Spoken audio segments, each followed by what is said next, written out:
Happy Canada Day. Goonhammer has released a Cruel Boys overview video or article, and I'm going to check it out. But first, thanks to all my patrons, thanks to Baron of Dice, thanks to Iberian, and of course, thank you, the audience.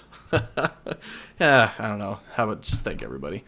Okay, that's from a previous video. Faction Pack Overview, Cruel Boys, Age of Sigmar, 4th edition. So we're not going to read through everything here, of course, but first of all, big shout out to Goonhammer. Like, they make great stuff. They do a great job. Yeah, they're fantastic. So this article is by Andrew Brennan, and this was yesterday, the 30th of... this was Tuesday. Nope, this was yesterday. Yeah. So we're going to check it out. So, of course, like, yeah. Sneaky, dirty tricks. Venom-encrusted weapons.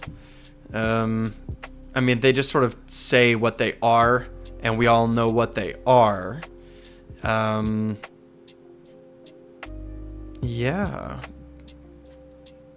Looks like they like them too. I mean, they're just really strong, right? Battle formations. Cruel Boys have 4 battle formations, and all of them have some potential and flavor. Swamp Shroud. Cruel Boys wholly within 3 inches of a terrain feature are not visible to units that are more than 12 inches away from them. I think this sub-faction is going to be strong, and I also think it's going to be particularly strong with lots of Bolt Boys. Remember, if we sneak our Bolt Boys and we put them, they have to be within 3 inches of terrain, so it means that after they sneak, they are invisible to enemies outside of 12. And that's a good ability. It means that we can like sneak around the map with archers, and we're not going to get shot back. And that's a really big buff. It's going to be less important for the monsters and for the gut rippers, and for the hobgrots too, I guess, but we'll see. But for Bolt Boys, it's going to be very good. Far Killer Bolts. In your shooting phase, up to 3 friendly Manskewer Bolt Boys or Beast Skewer Kill Bow units can get an additional 3 inches of range. So this is also pretty good, because don't forget too that our like Hasty Shot has a 12-inch range, and so increasing that to a 15-inch range is a lot of extra range. 3 inches is actually quite a bit of range, especially in a game where the ranges have all been reduced. Right? Most archers lost 6 inches of range, so being able to add 3 inches and go to that 21 range is going to be good. So we'll see what's more important. Is it more important that your Bolt Boys can shoot further, or is it more important that they're invisible? If we can sneak them around the map, I think it's going to be more important that they're invisible. You know, that's what I think personally, because if you've checked out my Bolt Boy video, the Hasty Shot not having moved within 12 inches is the best profile. So you want to get close, right? You want to get close. And so being close and being invisible sounds great to me. Dead Sneaky. You can use the Sneaky Sneak and Dirty Trick twice per turn instead of only once per turn. This is really interesting to me, because what you're essentially doing is you're increasing the consistency of this. This doesn't mean, in my view, that you get to do 2 units every turn. What it really means is that you're sure you're going to do 1 unit every turn. That's what this means. You're going to increase the consistency. The probability that you're going to want to sneak 2 units is like probably not as high. I just wonder, can you do it twice on the same unit? I guess so. It's going to be fun to play this with your friends and like sneak a unit to one side of the map and then sneak them right back. Right? Just like for a laugh or whatever. Right? But using sneak twice per turn means 4 times a battle round. That's a lot. 20 times a game is a lot. So if you wanted to play like an MSU style with really high mobility, if you wanted to have lots of hobgrots running around, running up to enemies, maybe throwing their scrap grenades and then disappearing, I think this could very well be good. But we'll have to see how strong it is. And Meanest Beasts, companion weapons have crit, 2 hits. So you're giving your companions exploding 6s. To be honest, we'll see exactly what this means, because like the Nash Tube has a companion. I think the Break-A-Boss has a companion. So if you aren't running a lot of companion weapons, obviously this isn't going to be strong. But companions generally don't tend to have a lot of dice, and crit 2 hits is better the more dice that you're throwing. So we'll have to sit down and actually do the math on these units when we get a complete picture of what's going on with Cruel Boys. But I of all of these, I think the best one is going to be Swamp Shroud, where you're invisible outside of 12. Because it just says Cruel Boy's wholly within 3. So off the top of my head, I'm like, well, Sludge Raker might be too big for most pieces of terrain. You know, maybe not, but maybe, depending. Things like Break-a-Boss and Gnash Tooth will probably be fine. And I don't know. Well, actually, I guess I can just go like this. 130 millimeters in inches. Right. So it's like Gobsprack's too big. Vulture Boss is too big. Actually, I bet you could probably do that with the other ones too. 70, no, I'll do it later. Whatever. You guys know what I'm talking about. That's fine. So here in this article, it says, my favorite subfaction and the one that I'm testing out is Dead Sneaky. The ability to move units out of the way of a charge and set up a counter charge or set up for take their land is too tempting to pass up. Meanest Beasts might not look as strong, but considering that 9 of the Cruel Boys War Scrolls have companion weapons that are often the best hitting profiles, the numbers don't lie and they spell disaster for your opponent. So again, it could very well be the case that the extra companion crit 2 hits is really strong, but we'll have to sit down and do the math. Like, what does this monster look like, and what do they look like if they are in the Meanest Beasts subfaction? We'll see. We'll see. Heroic traits. So here we're getting into some fun stuff. Egomaniac returns to give us access to a 4-up bodyguard ward that must be allocated to a non-hero Cruel Boys infantry unit. Probably Hobgrots or Gutrippas. That's pretty good. A 4-up bodyguard seems pretty good. Does not seem bad. Slippery Scumbag is much improved, allowing your unit to retreat on a 3-up in any combat. In addition to sneaking out when you're charged, it allows you to use the old Ironjaw's Mighty Destroyer trick to charge with a unit, retreat them out of combat, and then pile in and fight. Yeah, I'd be keen to use it on a kill boss or Corpse Ripper Vulture, or to take advantage of the mortal damage on the charge and the 12-inch free unit. Yeah, this seems strong. Like, movement in this game is really strong. The fact that it's a 3-up, and I think, is it when you... And again, like, this is why I also like to wait for the complete set of rules, because I have a couple questions about this. Is it just like, it must just be an ability that you get to use in the combat phase? So I don't think it matters whose turn this is. You just get to do it before the fight abilities happen. Because if I'm not mistaken, in the combat phase, the active player uses all their abilities, and then the non-active player uses all their abilities, and then we alternate using the fight abilities, if I'm not mistaken. So, like a kill boss on a Vulture... Like on a 3-up, like charging and then retreating 12 inches with flying and then piling in. Like this could be a deadly thing, right? To like fly over the screens to get into the squishy casters in the back and eat them up with a kill boss on Vulture. Very, very strong. Backstabber is a new ability that requires an enemy hero and another unit to be in combat. And at the end of the turn, you inflict D3 mortal damage. For each additional unit in combat, you inflicted additional mortal damage. So is it D3 plus 1, D3 plus 2? While I like this ability, it feels a little fiddly to try to set up, and the timing at the end of turn means both your units and the target have gotten through the entire phase. Yeah, this one doesn't seem very strong. Movement is really good, right, in this game. I want to pick Backstabber, and likely will attempt it in a few practice games, but Cruel Boys don't lack for mortal damage output, and Slippery Scumbag is so approved with so much flexibility, I can't imagine it's not the default choice.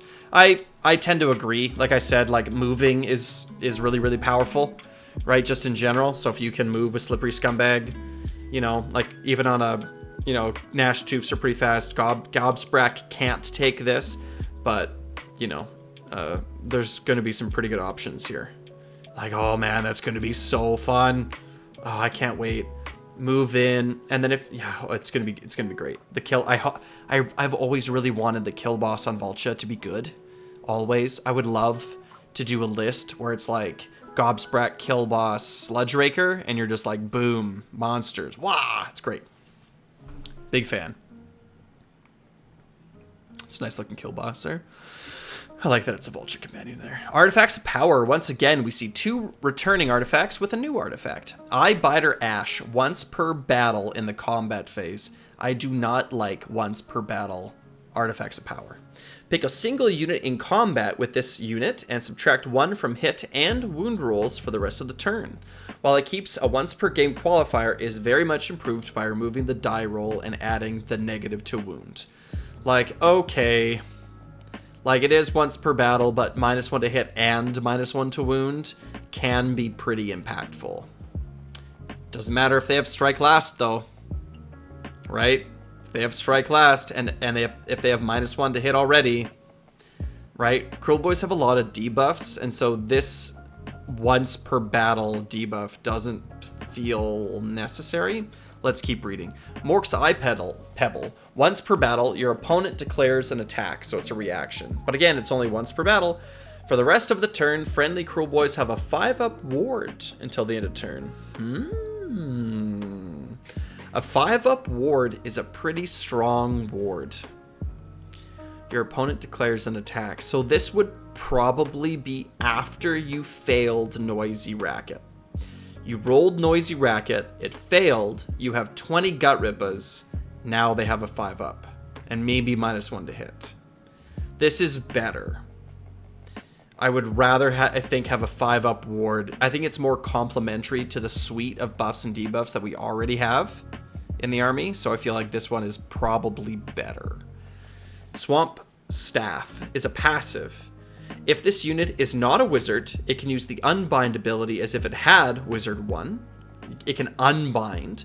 Otherwise, add 1 to this unit's power level. Bam! This one. On a Swamp Call a Shaman. Every time. Yep. This one. Yep. Swamp Call a Shamans have +1 to cast. So, you give it +1 casts. You pick a good endless manifestation lore. Lore of the Swamp is probably still good. We're going to see that below, but +1 to cast and +1 power level? Yep. I take this one every single time. The 5-up board, though, is pretty tempting. I don't know. The 5-up board is pretty tempting. But this is like for the whole game. You're going to get to cast 5 extra spells. It probably, like if you're not running Gobsprack, you might take this one. I don't know. Let's see what Goonhammer has to say. All of these artifacts are good and can be comfortably chosen. With the addition of Manifestation Lores, the additional Unbind is welcome, but I'm partial to shifting the odds with the Eyebiter Ash as the default artifact. If I'm taking more than one wizard, the Swamp Staff might be an option, but Cruel Boys don't have a non-foot wizard to get into position to take advantage of the extra spell. Yeah, I mean, we'll see. I like magic, so that's my thing. Spell Lore, to Black Pit, casts on a 5 and has the unlimited keyword. This spell has a range of 18 inches. So just look at this. 18-inch range, 18-inch range. Cool. Oh my god. Oh my god. Okay, sorry. I'm getting ahead of myself here. To Black Pit. On a cast of 5 with unlimited. Range of 18. Roll a number of dice equal to the models in the unit and inflict 1 mortal damage for each 6. So, if there's 20, then it deals like 3.4 mortal wounds. Right? So not that strong. Right? If there's only 10 models, it's going to deal like 1 or 2 mortal wounds. Or it could spike, I guess. You could roll a few 6s, but I mean, it is unlimited and it does cast very low. So this will be like, you're going to ping them with this. The range is good, so you can sort of keep shooting it. If you have like 2 casters, 3 casters, you know, you could throw a few at these guys. But if they're reinforced, like, you know, the more models they have, obviously, the better it's going to be. So best case scenario that you're going to hope for is like, is 40 models in a unit. Oops. 40 models in a unit where you're going to be dealing like 7 mortal wounds. So as a toolbox, pretty good spell. Low cast, high range. It's going to feel pretty good. I like this spell. I wish it was 5s, but if it was 5s, it would be busted. Let's be honest. So, Choking Mist on a 7. This spell has a range of wholly within 18, and if successful, subtract 1 from the attack's characteristic of weapons until your next turn. So it's our turn, their turn. It does say here in the article that it's wholly within 18. So 18 inches is actually quite... it's a lot shorter than it feels. And strong opponents know this. and they'll keep a toe out. Strong opponents will know to keep a toe out of range of this. But now we're back to that sneaking argument where, you know, maybe you can sneak up a shaman, especially if you're doing it twice a turn, right? You're going to sneak a shaman up, set him up for the next turn. -1 attacks is a strong debuff. It's good against everything. It's every model in the game suffers significantly from -1 attacks. If they're big monsters with 4 profiles, they're losing 4 dice. That matters. And if they're like hordes or whatever with 1 attack each or 2 attacks each, you're cutting them in half. Like this debuff is really strong. Mork's Cunnin. On a 6, it's the old Mystic Shield, +1 to save. You're telling me that a Swamp Calla Shaman can give +1 to save on a 6, and then give another +1 to save with their Elixir ability, or the chance, at least there's a chance. And then we can give -1 to hit from the Gut Rippers, -1 attacks from Choking Mist, strike last on our opponents. Like, oh my. Like, Kruleboyz are gonna smoke people, man. People are not gonna know what to do against this army. We have so many choices. And if you give that shaman 1 additional cast, you're gonna Mystic Shield every time. Right? You're gonna Mystic Shield every time. That's really good. Overall, these spells are fine. Longtime Kruleboyz players are going to miss Summon Boggy Mists and the ability to hit multiple units and remove the run ability with Choking Mist. We are, but that spell was OP. It was very, very, very good. Many, many times in my games when I played against people who didn't really know much about Kruleboyz, and Gobsprak was always on my table, right? It was like 24. I could give the inability to run at 30 inches of range, right? Because it's 24 plus the 6-inch bubble. Or give it to a whole squad. Like, it's a game-winning spell. And I'm sad that it's not here anymore, but I totally understand why. Yeah. As Kruleboyz don't have any manifestation lores, I'd recommend looking at the Aetherrot Machineries lore for access to the ability to reroll charges. Yeah, we'll see. I think maybe just damage is the way to go for Kruleboyz. Damage is awesome. So, throw Jaws at them, throw Burning Head at them. I think that's probably the way to go. Key War Scrolls, Marsh Kralaslagath. My new #1 guy, I'm painting him right now, plays extremely well into the rules of this edition and increases the mobility of Kruleboyz units. Instead of giving a bonus to hit from drumming, he now gives the ability to let Kruleboyz infantry units use charge even if they use the run ability in the same turn. Run and charge. Is it an 18-inch range? Is it a 12-inch range? Again, I was kind of hesitant to do this video, right? Because I like to wait until I can actually see it myself, so I have all the information. But here, I don't know the range. Is it 18? Is it 12? I don't know. Since this is a passive ability, you're able to redeploy and set up for a counter charge with a nice block of Gut Rippers and just ruin your opponent's turn. Yep. Combined with the Chromatic Cogs for a reroll, and you're golden.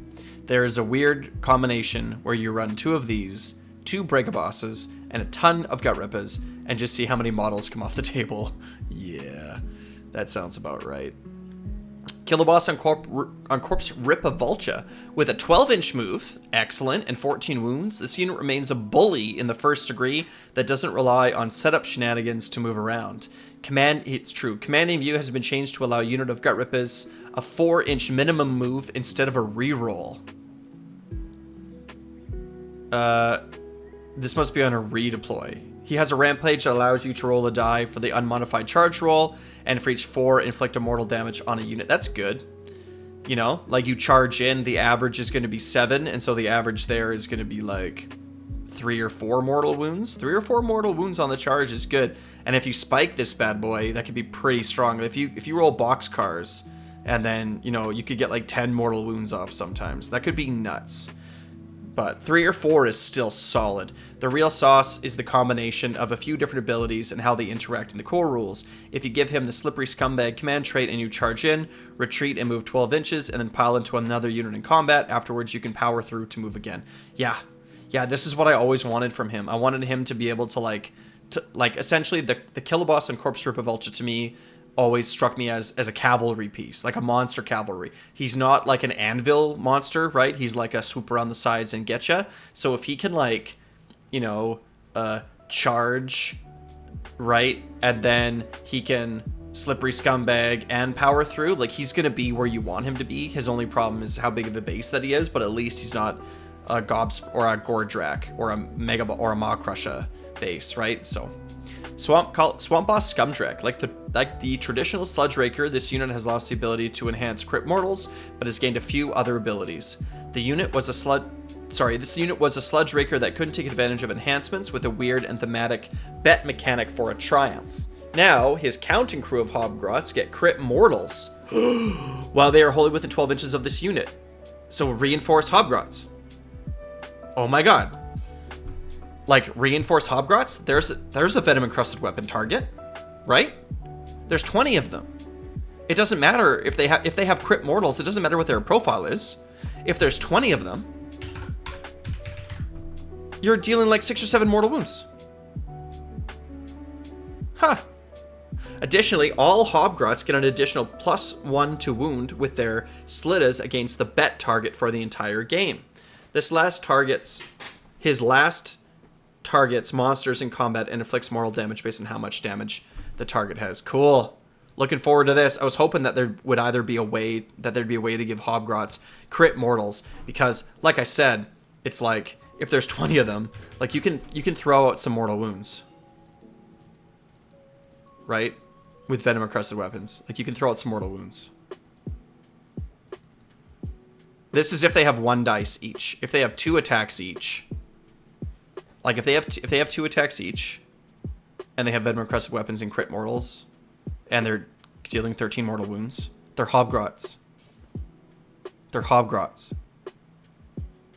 Right? Like, it's gonna be nutty. I want to build lists so bad. Man, screw Bolt Boys. I just did a video on them, but let's read this anyway. Bolt Boys will go down as one of the most divisive Cruel Boys units from last edition. I don't think so. We loved them. Some people insist that they are a key unit in dealing damage, while others contend that they cost too much for 6 wounds that were extremely slow. I don't remember anybody ever saying this, that they cost too much. Ever. Did you ever hear? I thought that they were probably undercosted for how much damage they would do. I disagree with this completely. Sorry, Goonhammer. The new version has lost crit mortals on shooting and sees it replaced with a crit auto wound, which is good, while the hasty shot remains the same with a 12-inch 2 attacks for 1-1-2. What? This looks wrong. This should be 4-3-1-2. This shouldn't be 4-1. They're not 1 to wound, right? They're not 1 to wound.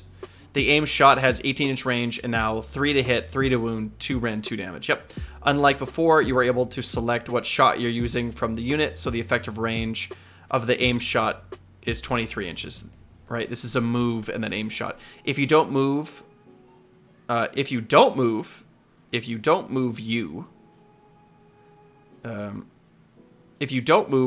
get set up, you can add 1 to hit rolls for the unit for the rest of the turn. So maybe getting set up does count and we do lose it, which would be a bummer, but would still be really strong. That would be fine. Final thoughts. There's a lot to unpack from a full reading of the faction pack, and this represents a full rewrite of the Cruel Boys faction in a way that most players and opponents will like. I don't think our opponents are gonna like it. I think we're gonna like it a lot. I don't think our friends are gonna like it. The lore matches up much better with the Allegiance abilities, and without the distraction of Big Wa or being an ally to other units, Cruel Boys are able to focus on different units providing different synergies. Agree. The best part is that while some abilities might not be great, nothing is as bad as the old Skullbugs sub-faction. Also agree. Screening and board control on both sides will be extremely important, and instead of managing poison and elixir tokens, also agree. Fantastic. You guys should become a patron of Goonhammer. They do great work. It's a great organization. You should definitely check them out. Like, subscribe. Wow.